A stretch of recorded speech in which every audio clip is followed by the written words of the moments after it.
শোনেন, ওয়াজ তো বহুত শুনছেন, কিন্তু এই ওয়াজ শোনেন, ঘরে কাজে লাগবে ইনশাল্লাহ। নারীরা যখন রান্না করে অনেক সময় ঝাল বেশি হয়, অনেক সময় লবণ বেশি হয়, অনেক সময় বেস্বাদ হয়, মানে স্বাদ হয় না, মজা হয় না। কোন হয় কি হয় না?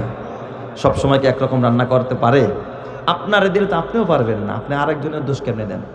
ধরেন একজন মা, একজন নারী রান্না করতে গিয়ে তরকারিতে একটু লবণ বেশি পড়ে গেছে, তো অনেক সময় স্বামী খানা খাইতে গিয়ে অনেক সময় বলে কথাটা, কিও আজকে লবণের তো বেশি দিছো, গায়ে লবণ বেশি হয়েছে, মজা হয় নাই। এই কথা যদি কেউ বলতে পারে, যদি একটু বদমেজাজি নারী হয়, তাহলে কব আগামীকাল থেকে আর আমি রান্না করবো না, তুমি রান্না করে খাইবা, আমি আর রান্নাঘরে যাবো না, তুমি রান্না করে খাও। এই যে শুরু হয়ে গেল যুদ্ধ ঘরের ভিতরে, এই আছে না নাই? যেরকম আছে না নাই?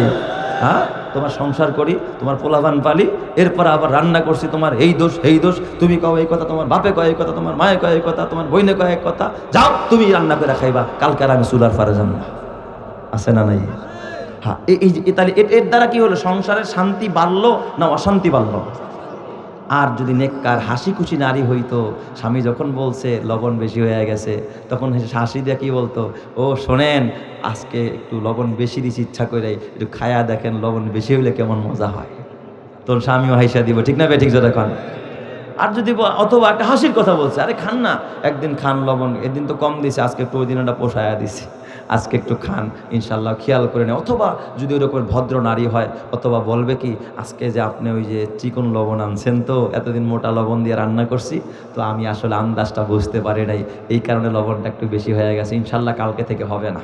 তাহলে বলেন ঘরের ভিতর শান্তি আসবে কি আসবে না? আর যদি বদমেজাজি হয়, রাগী হয়, তাহলে দেখবেন অশান্তির কোনো শেষ। সুবহানাল্লাহ জোরে কোন সবাই, আরো জোরে কোন আল্লাহু আকবার। খাওলা ডাক দিয়া বললেন, ও মুহাম্মদ, ওই নারীটা বড় হাসি খুশি, জীবনে তার রাগ উঠাইতে পারে না কেউ। আপনি রাগের কথা কইবেন, এমন ভাবে আপনারা হাসায়া দিব, দেখবেন আপনি আনন্দ পাইতেছেন। সুবহানাল্লাহ জোরে কোন সবাই। এমন নারী ঘরের মধ্যে থাকলে বরকত দেয় কে? এই পর্দা কখন ফরজ হয়, কেন ফরজ করা হলো, কোন সময়, প্রেক্ষাপট কি, যে আয়াত পড়ছে, আয়াতের শানে নজুল কি? এ আমার বাবা, ও আমার পর্দারের মায়েরা, মাগো, যে আয়াতখানা তেলাওয়াত করেছি সূরা আহজাবের 59 নম্বর আয়াত, এই আয়াতের মাধ্যমে আমার আল্লাহ পর্দাকে ফরজ করলেন। পর্দা কিন্তু ফরজ হয়েছে 6ষ্ঠ হিজরিতে। নবীজি যখন মক্কা ছেড়ে মদিনায় গেছেন, তখন থেকে পর্দার বিধান। মক্কায় থাকতে কোনো পর্দার বিধান নবীর উপরে ছিল না, সাহাবীদের উপরে ছিল না। মক্কায় যাওয়ার আগে, মদিনায় যাওয়ার আগে নবীর স্ত্রীরা পর্যন্ত তখন পর্দা করা লাগতো না, কারণ পর্দার বিধান আল্লাহ তাআলা তখন দেয় নাই। পর্দার বিধান আসছে 6ষ্ঠ হিজরি থেকে, নবীজি হিজরত করার পর থেকে। কখন কিভাবে পর্দার বিধান আসলো, কিভাবে আল্লাহ তাআলা পর্দা ফরজ করলেন, এটা তো আমাদের জানা একটু দরকার আছে না নাই? যেহেতু আমি সাবজেক্ট আজকে শুরু করেছি পর্দা নিয়ে, এই জন্য বিস্তারিত কিছু পর্দা সম্পর্কে আমাদের কিছু মৌলিক কিছু ধারণা থাকা দরকার আছে না নাই? নবীজি নবুয়তের 10ম বছর, অর্থাৎ নবীজি 40 বছর বয়সে নবী হয়েছেন। এই নবী হওয়ার পর থেকে আর 10 বছর পার হয়েছে, তাহলে নবীর বয়স কত হয়েছে? 50। তখনও নবীজি কিন্তু মক্কায়। নবীজি কোথায়? মক্কায়। এই মক্কায় থাকা অবস্থায়, বিশ্ব নবীজি যখন মক্কায় ছিলেন, মক্কায় থাকা অবস্থায় 10ম বছর পর্যন্ত নবীর স্ত্রী ছিল একজন। 50 বছরের মধ্যে নবীর বিবাহে দ্বিতীয় কোনো স্ত্রী ছিল না, একজনই স্ত্রী ছিল। স্ত্রীর নাম কি? মা খাদিজা।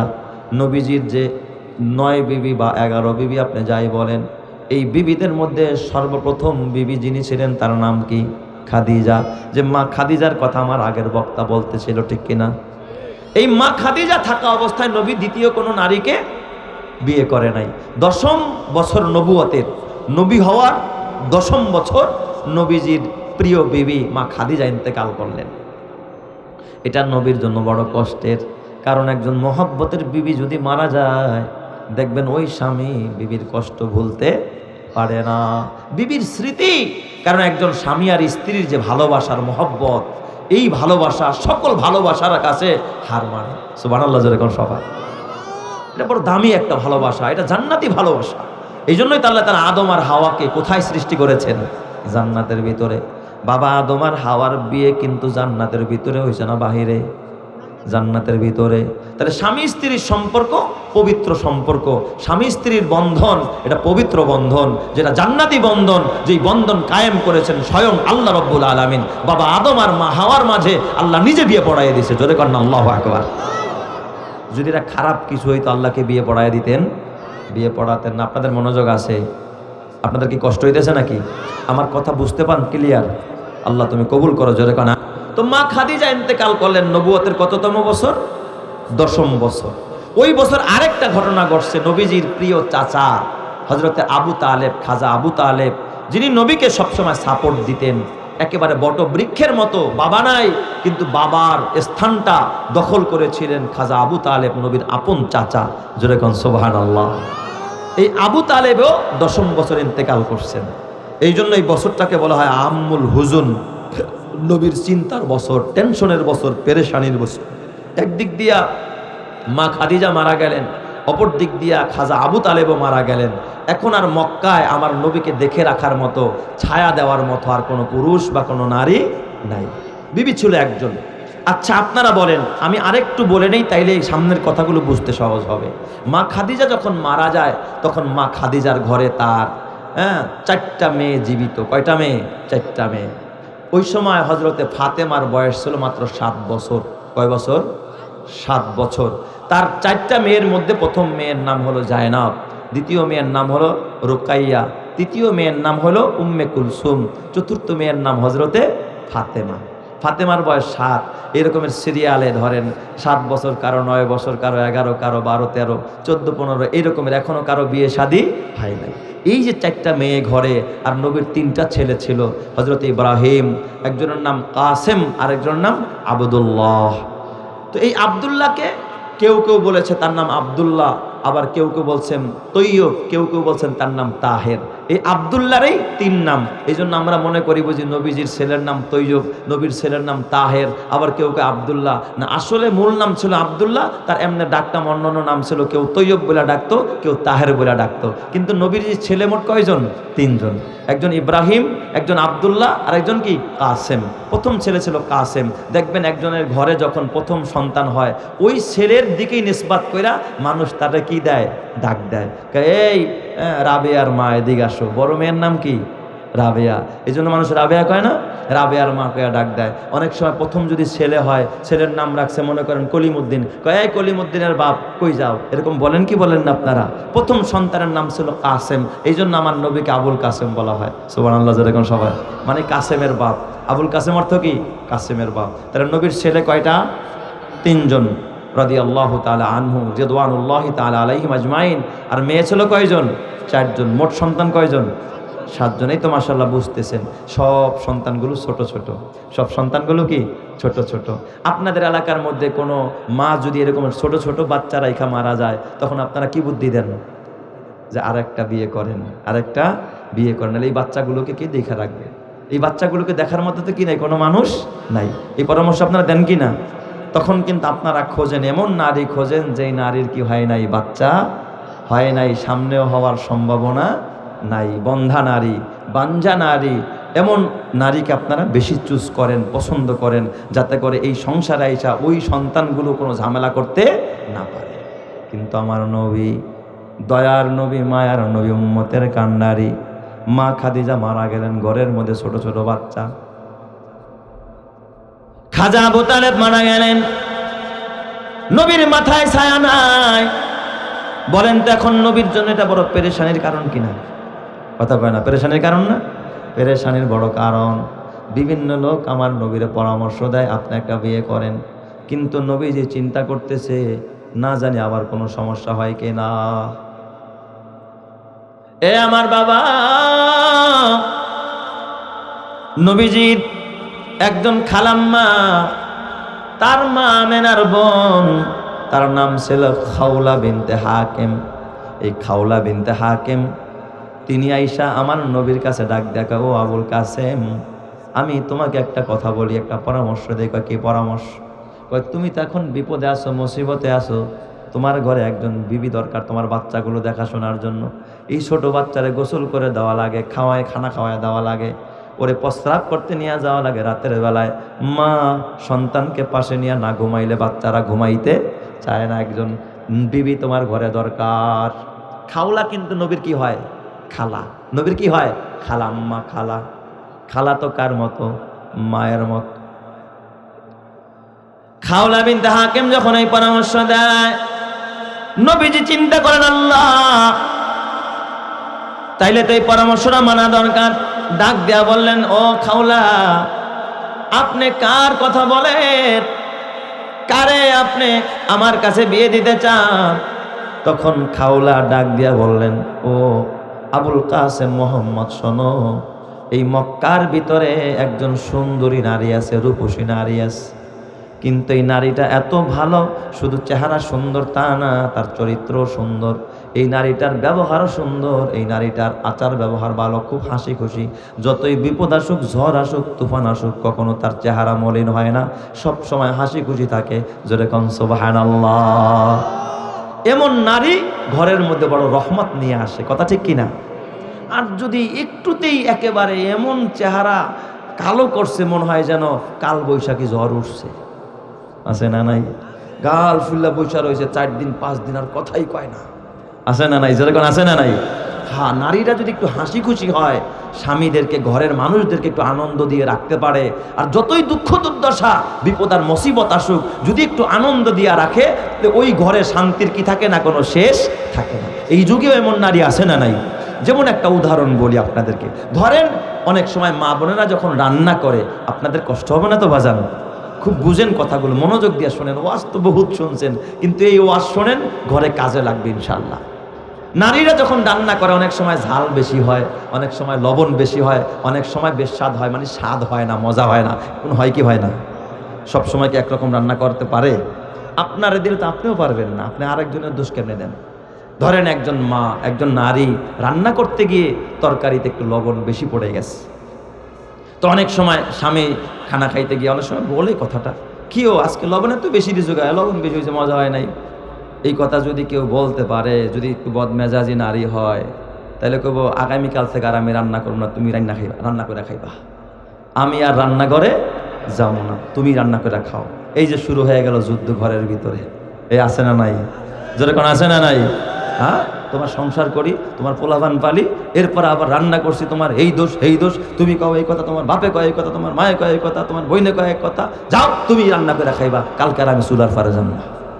আছে না নাই?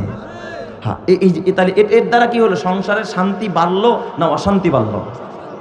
আর যদি নেককার হাসি খুশি নারী হইতো, স্বামী যখন বলছে লবণ বেশি হয়ে গেছে, তখন হাসি দিয়ে কি বলতো, ও শোনেন, আজকে একটু লবণ বেশি দিছি ইচ্ছা করে, একটু খায়া দেখেন লবণ বেশি হইলে কেমন মজা হয়।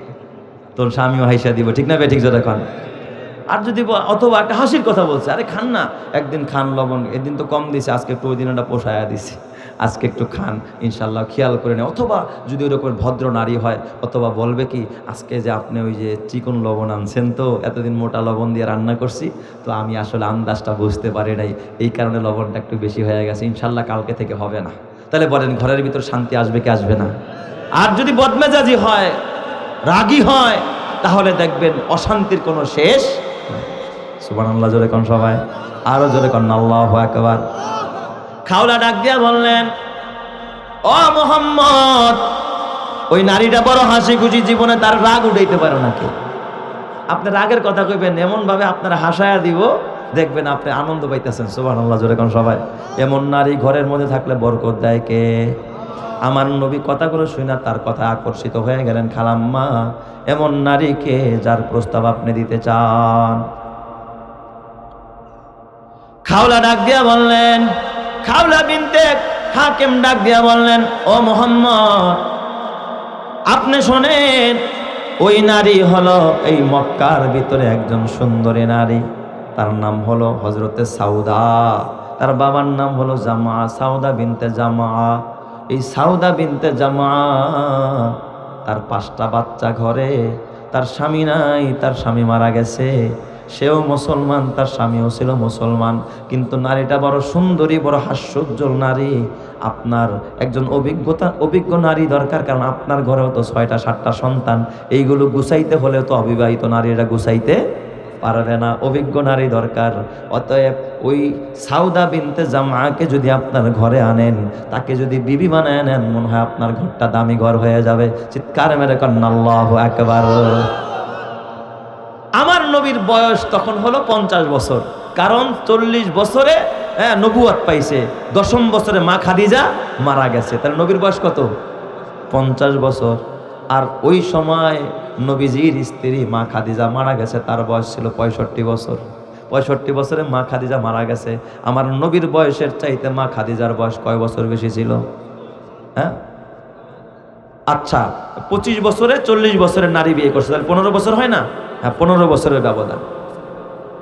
এ আমার বাবা, কিন্তু ওই সময় ওই যে সাউদা যার ব্যাপারে প্রস্তাব করলেন, সাউদার বয়স তখন 55 বছর, নবীর বয়স 50, স্ত্রীর বয়স কত? 55। মানে নবীর চাইতেও তিনি বয়সে 5 বছরের বড়। মা খাদিজা প্রথম স্ত্রীও বড় ছিল, দ্বিতীয় স্ত্রী নবীজি। মা খাদিজার ইন্তেকালের পরে দ্বিতীয় স্ত্রী যারা বিয়ে করলেন, তিনিও নবীর চাইতে বয়সে ছোট না বড়? তাইলে না, আমার নবী কি নারী লোভী ছিলেন নাকি? যদি নারী লোভী থাকতেন, মানুষ কি বুড়ি নারী বিয়ে করে না যুবতী কুমারী বিয়ে করে? তাই না? 50 বছরের যুবক আমার নবী তখনও কিন্তু একজন বুড়ি নারী বিয়ে করছেন, বিধবা নারী। তার নাম কি? সাউদা বিনতে জামা। এই সাউদার বিয়ের ঘটনা কেমন আপনারা তো জানেন না। এই সাউদা বিনতে জামা রাদিয়াল্লাহু তাআলা আনহা উম্মুল মুমিনিন, সকল মুমিনদের মা। হযরতে সাউদা মক্কায় থাকতে তিনি কালিমা পড়লেন। তার স্বামীর নাম সাকরান ইবনে আমর। এই সাকরান ইবনে আমর তার স্বামী, তিনিও কালিমা পড়লেন। মক্কার কাফেররাই, সাউদার কিন্তু আগেও এক স্বামী ছিল, স্বামী না থাকলে তো 5টা সন্তান হইতো না। নবীজির প্রথম বিবিও সন্তানের মা ছিলেন, দ্বিতীয় বিবিও কি ছিলেন? সন্তানের মা, আরেক ঘরের সন্তানের মা। তো এই সাউদা বিনতে জামা, তার স্বামীর জীবদ্দশার কথাটা বলি। তিনি তার স্বামী বাইচা থাকতে তখন তার স্বামীও মুসলমান, তিনিও মুসলমান।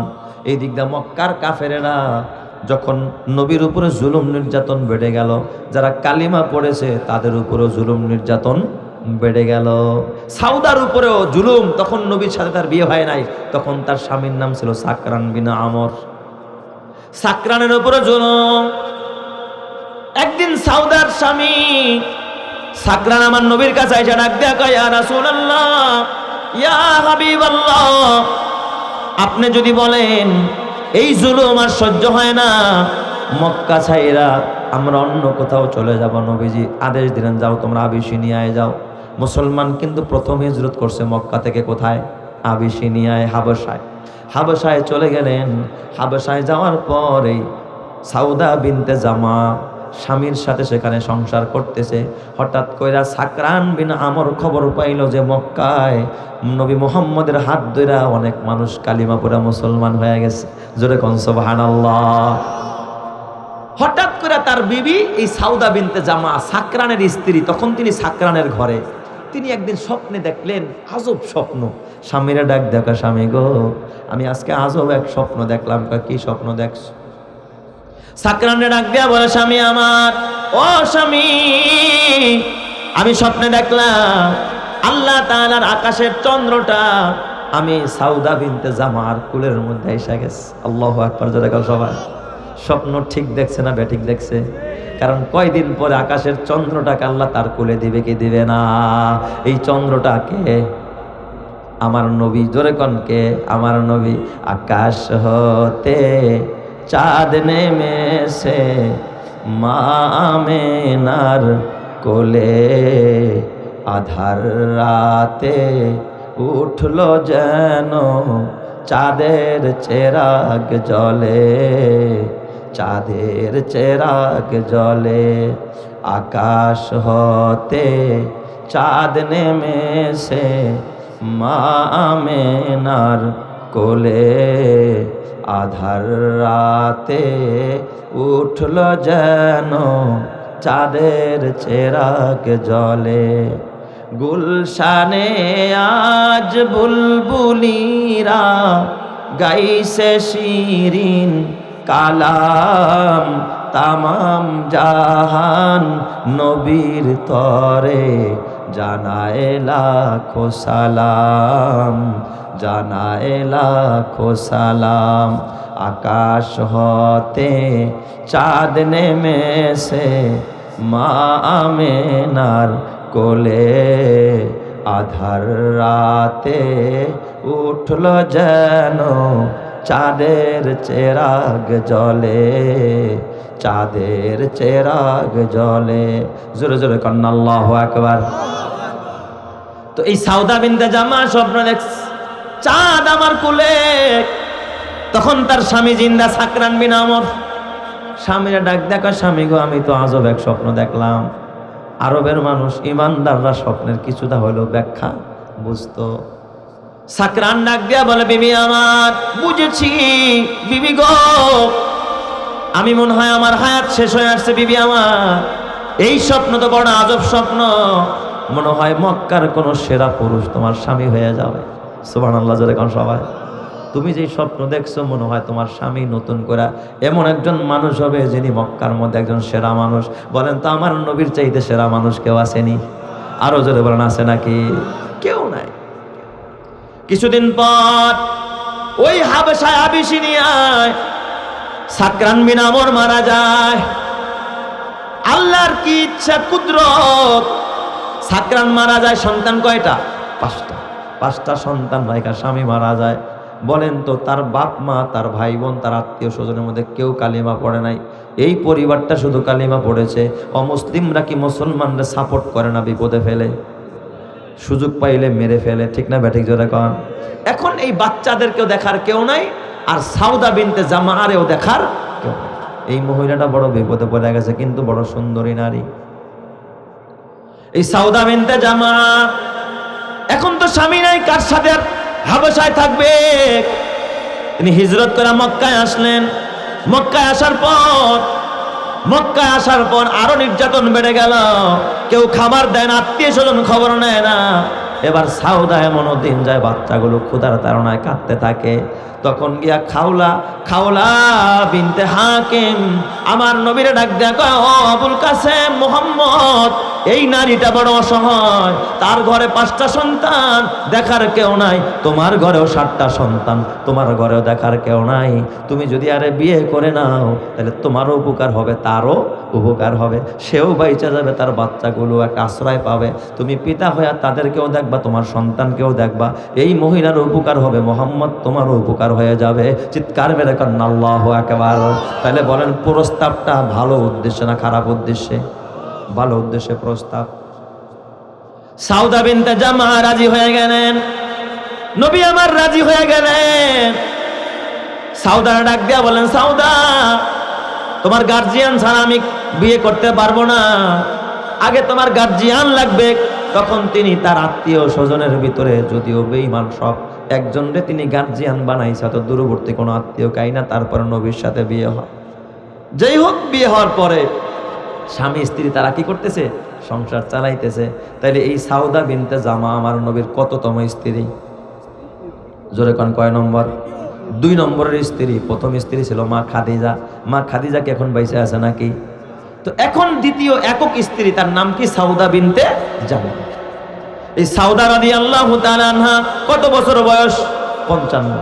যদিও 55 বছর বয়স। আরবের মানুষ খেজুর খায়, আরবের মানুষ এমন কিছু খাবার খায়, শরীরের বান ভালো আছে, চেহারার কাঠিন্য কি আছে? ভালো আছে।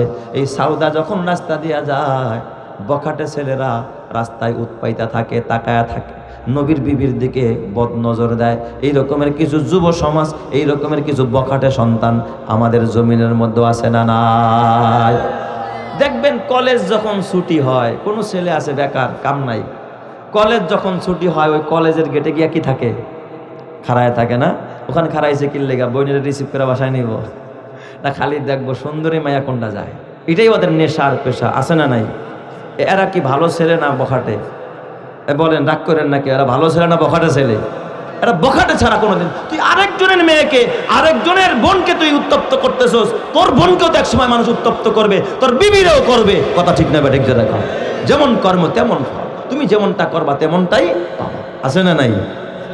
আপনারা তো এই কথা বলেন শুধু ইমাম সাহেব, আমাদের এক পরিচিত লোক ইমাম সাহেবের বিবি থাকতো গ্রামে, একটা রুম দিছে, সেই কাগজ দিয়ে ঘেরাও করে রাখছে। হুজুরের বউরে দেখার লিগা আম গাছে উঠছে একজন। কোথায় উঠছে? আম গাছে। দেখুন পর্দার উপর দিয়ে দেখলাম হুজুরের বউটা কেমন। চিন্তা করছেন, এরপরে আর ওই ইমাম সাহেব চাকরি ছেড়ে দিচ্ছে যে এতটা অথর্ব আর বেয়াদব। সে তার স্ত্রীকে পর্দা করাইতে পারে নাই বখাটেদের জন্য। জিজ্ঞাসা করছে কিরে গাছ উঠছস কে? কয় আম পাড়তে। কয় আম আসা করতে গাছ থেকে তুই? আবার আম নাই, কিচ্ছু নাই, গাছে বলে আম পাড়তে উঠছে। চিন্তা করছেন অবস্থা? এমন বখাটে আছে না নাই? দাঁড়ায় দাঁড়ায় রাস্তায় শীষ দেয়। তো মা সাউদা বিনতে জামা যখন রাস্তা দিয়ে যায়, মা সাউদা কিন্তু সুন্দরী। মা সাউদার দেখার জন্য সবাই উৎপাইতা থাকে যে এই যে মোহাম্মদের বউ যায়। মক্কার ভিতরে এমন মা সাউদাকে ডিস্টার্ব করে। মদিনায় হিজরত করার পর তখনও কিন্তু আর কোনো বিবি নাই। মা খাদিজা তো মক্কায়, তার কবর। মদিনায় হিজরত করছে কোন বিবিরে নিয়া? মা সাউদা। এই সাউদা রাদিয়াল্লাহু তাআলা আনহা সেখানেও যাওয়ার পর মক্কার মদিনার অলিগলিতে যখন মাস, তখন তো পর্দার বিধান ছিল না, বোরকা পরে নাই, চেহারা খোলা থাকতো, দেখলেই মানুষ খালি তাকায়া থাকতো। কি কোন আছে না নাই? কিছু কিছু মেয়ে থাকে মার খামারা, এদেরকে দেখার লেগা ছেলেরা উৎপাইতা থাকে। কলেজে কখন যায়, ভার্সিটিতে কখন যায়, মার্কেটে কখন যায়, রাস্তার পাশে দাঁড়ায় দাঁড়ায় পাড়ার ছেলেরা দেখবেন শীষ দেয় আছে না না। তো মা সাউদার দিকে যখন এরকম তাকায়, মুমিন নারীদের দিকে যখন এরকমের তাকায়, হযরতে ওমরে ফারুক রাদিয়াল্লাহু তাআলা আনহুর দিলের মধ্যে বিষয়টা লাগছে যে আমার নবীর স্ত্রীর দিকে একজন বখাটে ছেলে বদনজরে তাকাবে, এমনটা হতে পারে।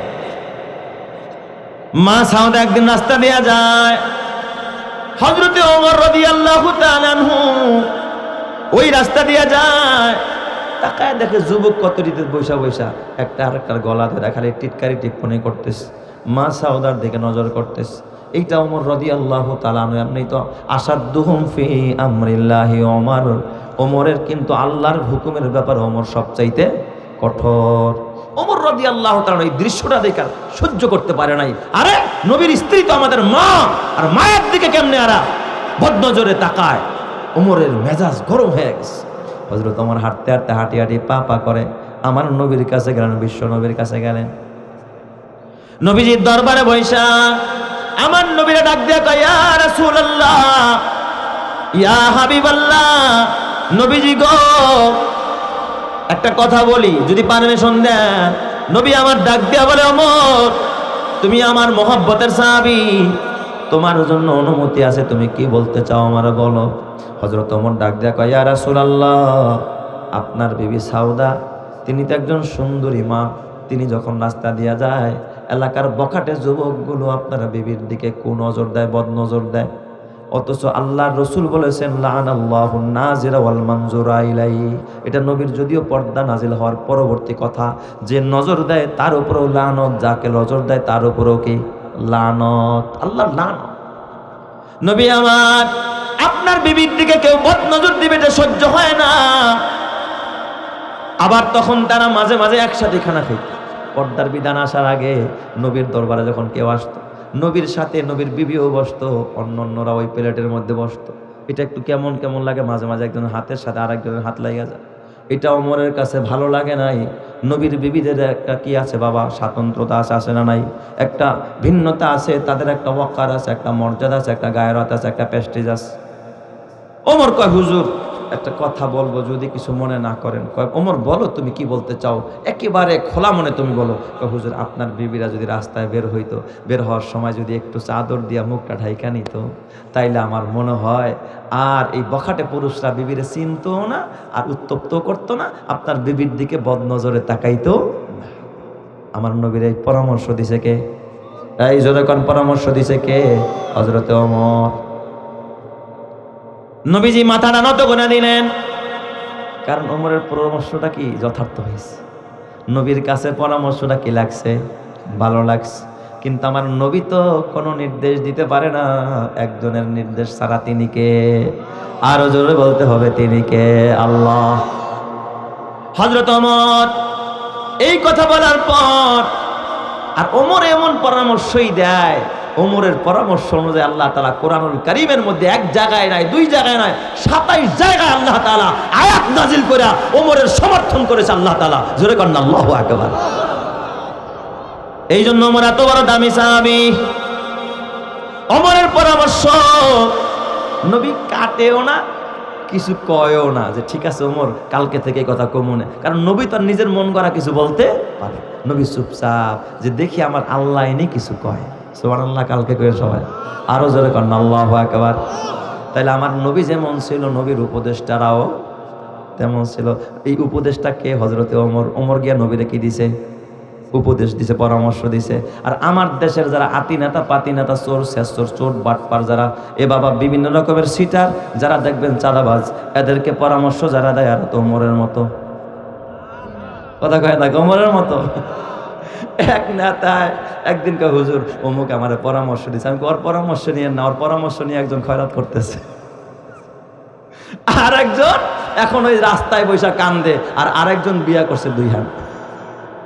ওর পরামর্শ নিলে বিপদ ছাড়া কোনো কি নাই, উপায় নাই। এই রকমের কিছু খারাপ পরামর্শদাতা আমাদের সমাজেও আছে না নাই? কিছু তেলবাজ আছে, জি জি জি জি নেতা, ইয়েস নেতা, আপনার মতো ভালো মানুষ আছে, কেউ কিন্তু কইব না যে না এই কাজটা আপনি করেন না, এটা ঠিক হবে না। ভালো কথাটা বলার মতো কোনো মানুষ খালি কয় না আপনার মতো কোনো মানুষ আছে, আপনি তো রাবেয়া বসরি। বেজার হইতেছেন আপনারা? হযরত ওমর পরামর্শ দিস, নবী আমার কথা বলে না, নবী মাথাটা নত করে বসে। আল্লাহ তাআলা আকাশের ভিতরে জিবরাইল ডাকা, জিবরাইল কই গেলি, তাড়াতাড়ি আয়। আমার ওমর আমার বন্ধুরে পরামর্শ দিছে, আমার বন্ধু হাও কয় না, নাও কয় না, আমার বন্ধু আমি আল্লাহর অপেক্ষায় আছে। আমার বন্ধুর কাছে সূরা আহজাবের এই 59 নম্বর আয়াতটা নিয়ে যা, পর্দার বিধানটা ফরজ করে দে।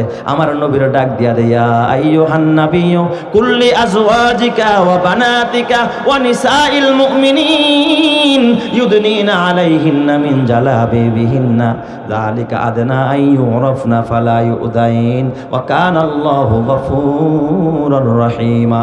চিৎকার মেরে করেন আল্লাহু আকবার। আরো জোরে বলেন আল্লাহু আকবার। যার কথা কয় প্রজাপতি ফুলের কানে কানে, যার প্রেমেতে চাঁদ জেগে রয় নিঝুম তারার বনে, তার প্রেমেতে ভাষাই তরি আমরা গানে গানে, আমরা গানে গানে। আল্লাহু আল্লাহ বলো, আল্লাহু আল্লাহ, আল্লাহু আল্লাহ বলো, আল্লাহু আল্লাহ। সবাই আল্লাহু আল্লাহ বলো, আল্লাহু আল্লাহ, আল্লাহু আল্লাহ বলো, আল্লাহু আল্লাহ। যে পাতায় পাতায় সবুজ মেখে ফুলকে দিল ঘ্রাণ, মিনারে মিনারে উড়ে যার নামে রাজান। যে পাতায় পাতায় সবুজ মেখে ফুলকে দিল ঘ্রাণ, মিনারে মিনারে উড়ে যার নামে রাজান। তার নামেরই করছি জিকির আমরা সবাই মিলে, আমরা সবাই মিলে। আল্লাহু আল্লাহ বলো, আল্লাহু আল্লাহ, আল্লাহু আল্লাহ বলো, আল্লাহু আল্লাহ। যার কথা কয় প্রজাপতি ফুলের কানে কানে, যার প্রেমেতে চাঁদ জেগে রয় নিঝুম তারার বনে, তার প্রেমেতে ভাষাই তরি আমরা গানে গানে, আমরা গানে গানে। আল্লাহু আল্লাহ বলো, আল্লাহু আল্লাহ, আল্লাহু আল্লাহ বলো, আল্লাহু আল্লাহ। ও যার নামেতে বইছে নদী ভাঙছে সাগর ঢেউ, যার নামেতে আশেকে হয়ে পাগল হইল কেউ, যার নামেতে বইছে নদী ভাঙছে সাগর ঢেউ, যার নামেতে আশেকে হয়ে পাগল হইল কেউ। তার নামেরই করছি জিকির আমরা সুরের তানে, আমরা সুরের তানে। আল্লাহু আল্লাহ বলো, আল্লাহু আল্লাহ, আল্লাহু আল্লাহ বলো, আল্লাহু আল্লাহ।